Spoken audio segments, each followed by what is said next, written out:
من الشیطان الرجیم بسم اللہ الرحمن الرحیم۔ حضرت ابو سعید خدری رضی اللہ تعالی عنہ اور حضرت ابو ہریرہ رضی اللہ تعالی عنہ یہ دونوں صحابی عرض کرتے ہیں کہ آقا مدنی صلی اللہ علیہ وسلم نے ارشاد فرمایا، جو شخص جمعہ والے دن غسل کرے اور جو اس کے پاس اچھے کپڑے موجود ہیں وہ اچھے کپڑے پہنے۔ نمبر 3، خوشبو لگائے۔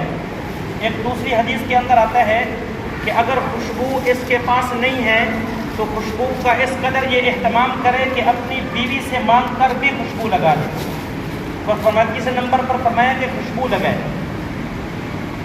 چوتھا فرمایا کہ بھائی جب مسجد کے اندر آیا ہے تو لوگوں کی گردنوں کو پھیلان کر آگے نہ آئے، بلکہ جہاں پر اس کو جگہ ملی ہے وہیں پر یہ بیٹھ جائے، اس لیے کہ لوگوں کی گردنوں کو پھیلان کر آگے آنا یہ ایک تو لوگوں کی بے حرمتی ہے، دوسرا یہ کہ آیا بعد میں ہے لیکن اگلی صف کے اندر جگہ لینے کے لیے آگے بڑھ رہا ہے، تو میرے بھائیوں یہ دوسروں کا حق مار رہا ہے، اس لیے فرمایا کہ یہ شخص جو ہے لوگوں کی گردنوں کو نہ پھیلائیں گے۔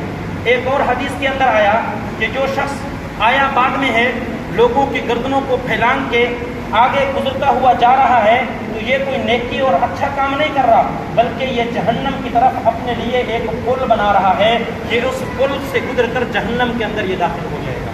تو فرمایا لوگوں کی گردنوں کو جو ہے وہ پھیلان کر آگے کی طرف نہ جائے۔ چوتھا فرمایا کہ جو اللہ رب العزت کی ذات نے اس کے لیے نماز مقرر کی ہے وہ مکمل نماز پڑھے۔ میرے بھائیو یہ جمعہ والے دن کے صرف 2 فرض جو ہیں یہ کوئی ضروری نہیں ہے، بلکہ اس کے ساتھ ساتھ جمعہ سے پہلے 4 سنتیں ہوتی ہیں، یہ بھی سنت مؤکدہ ہیں، اور فرضوں کے بعد پھر 4 سنتیں اور ہوتی ہیں، یہ بھی سنت مؤکدہ ہیں، اور اس کے بعد 2 سنتیں ہیں وہ بھی سنت مؤکدہ ہیں۔ اگرچہ علماء نے لکھا ہے کہ اگر ان دونوں میں سے 4 میں سے یا 2 میں سے کوئی ایک بھی پڑھ لی جائے تو کوئی نہیں کسی حد تک گزارا ہو جائے گا، لیکن دونوں ہیں سنت مؤکدہ ہی۔ اور جو شخص سنت مؤکدہ کو بغیر عذر کے چھوڑ دیتا ہے، احادیث مبارکہ کے اندر آتا ہے کہ اللہ رب العزت نبی علیہ السلام اس شخص کی شفاعت نہیں کریں گے، کل قیامت والے دن وہ آپ صلی اللہ علیہ وسلم کی شفاعت سے محروم ہو جائے گا۔ لہٰذا جمعے والے دن کے فرضوں کے ساتھ ساتھ جو سنتیں ہیں وہ بھی ساری کی ساری ادا کرے۔ اور چھٹے نمبر پر فرمایا کہ جس وقت امام جو ہے وہ نکلے تو اس وقت جب تک امام فارغ نہیں ہو جاتا اس وقت تک یہ خاموش رہے۔ اب جب تک امام فارغ نہیں ہو جاتا اس وقت تک یہ مقتدی جو ہے آدمی جو ہے مسجد میں جمعہ پڑھنے والا جو ہے وہ خاموش رہے۔ تو امام کے فارغ ہونے سے کیا مراد ہے؟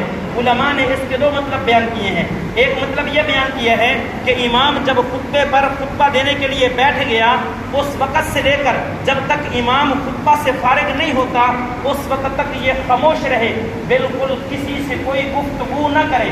میرے بھائیو یہ ایک اور حدیث کے اندر آتا ہے کہ ایک شخص خطبے کے وقت بول رہا ہے، دوسرا شخص بیٹھا ہے اس کو دیکھ رہا ہے، یہ آدمی اس کو کہتا ہے کہ بھائی تو خاموش ہو جا۔ حدیث مبارکہ کے اندر آتا ہے جو بول رہا تھا وہ تو فضول بات کام کر ہی رہا تھا، جس نے اس شخص کو روکا ہے یہ شخص بھی گویا اس نے بھی فضول کام کیا ہے۔ یہ دونوں شخص جو ہے لغویات کے اندر مشغول ہو گئے ہیں۔ ایک مطلب یہ ہے کہ جب امام خطبہ دے رہا ہو اس وقت بالکل خاموشی اختیار کرنی ہے، بولنا نہیں ہے۔ دوسرا مطلب علماء نے یہ لکھا کہ فرمایا جب امام مسجد کے اندر آ جائے، جب امام سنتیں ادا کر رہا ہے اس وقت بھی کوئی بات نہ کرے، امام خطبہ دے رہا ہے اس وقت بھی بات نہ کرے، جب امام خطبہ دینے کے بعد جمعہ پڑھانے کے بعد فارغ ہو چکا اپنی سنتیں پڑھ رہا ہے اس وقت بھی کوئی بات نہ کرے، جب امام مسجد سے فارغ ہو کر نکلے اس کے بعد وہ بات کر لے تو کر لے، اس سے پہلے اجازت نہیں ہے۔ لیکن جو پہلے والا قول ہے وہ زیادہ راجح ہے۔ جو شخص میرے بھائیوں یہ 6 کام کر لے گا، 6 کام، سب سے پہلے غسل کر لے، اچھے کپڑے پہن لے، خوشبو لگا لے، لوگوں کی گردنوں کو پھیلان کر آگے نہ جائے، پورے جمعہ ادا کرے، پوری نماز پڑھے، اور جب امام خطبہ دے رہا ہے یا جب تک امام فارغ نہیں ہوتا اس وقت تک خاموش رہے، یہ 6 کام کر لے تو فرمایا یہ جمعہ جو ہے اس کے پہلے جمعے سے لے کر اس جمعے تک کے لیے جتنے بھی گناہ ہوتے ہیں سارے کے سارے گناہوں کا یہ جمعۃ المبارک کفارہ بن جاتا ہے۔ میرے بھائیو، ان کاموں میں سے اکثر کام تو ہم کرتے ہیں، صرف 1-2 کاموں کی ہم فری پابندی کر لیں، خدا کی قسم یہ والی فضیلت کو ہم حاصل کر سکتے ہیں۔ یہ فضیلت حاصل کرنا کوئی مشکل کام نہیں۔ اور اگر اس کے ساتھ ساتھ ایک حدیث میں نے پچھلے جمعے بیان کی تھی اس پر بھی بندہ عمل کر لیتے ہیں تو پھر 1 اونٹ ثواب صدقہ کرنے کا ثواب بھی مل جائے گا۔ اور ایک حدیث میں نے پہلے بیان کی تھی، 6 کام اس کے اندر تھے، اگر اس حدیث پر بھی عمل کر لیتے ہیں تو یہ ثواب بھی مل جائے گا۔ اس کے ساتھ ساتھ یہ جمعہ پڑھنے والا اپنا 1 قدم اٹھائے گا، اللہ رب العزت کی ذات 1 قدم پر 1 سال کے قیام اور 1 سال کے روزوں کا ثواب بھی عطا فرما دے گا۔